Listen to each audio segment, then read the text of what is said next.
Good afternoon. The subject today is collaborative leadership. Um, it's really a foundation of faith that's needed, especially here in the city of Merced and even in the county. We have about 300,000 people, and a third of them are housed here in the city of Merced.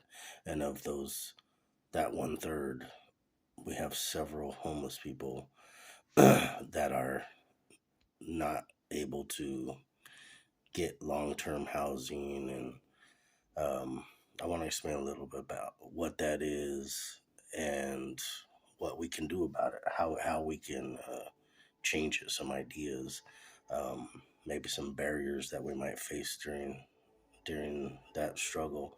A key idea um, pertaining to the foundation of faith, um, the ecosystem, a plan to work on the homeless population to help alleviate the population here in Merced. And that's not just applicable here, but to many cities and towns across the state and across the country where there's homeless. Um,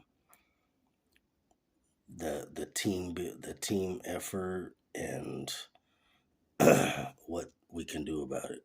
Um, One of the things is like all homeless and outreach, there's people out there hurting, and a lot of it is due to not having a firm foundation of faith.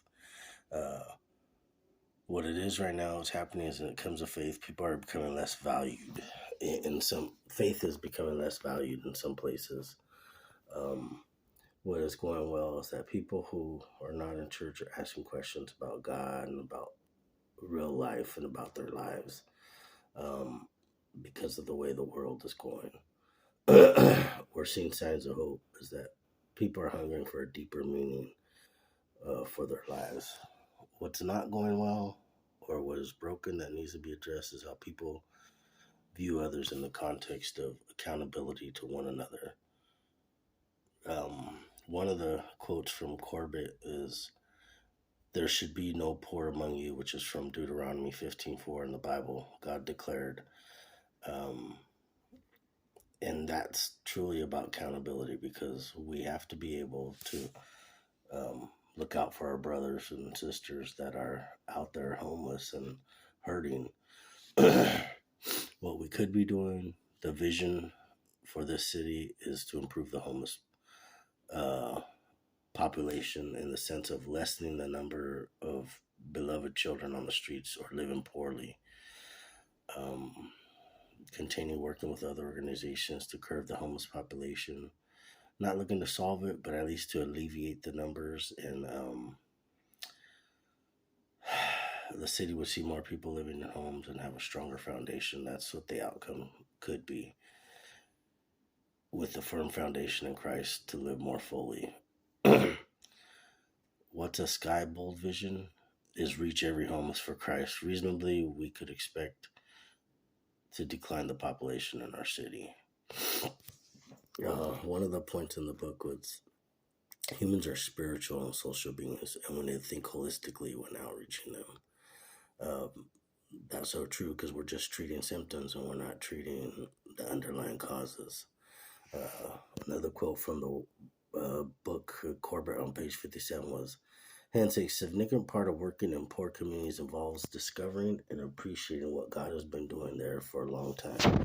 We're not inventing this and we're not the first ones to do it, but God is using us now." Why we're doing this?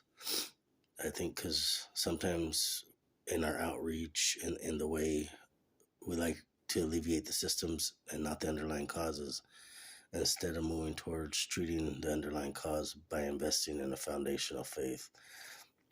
What we could be doing is working together to bring holistic help to hurting people.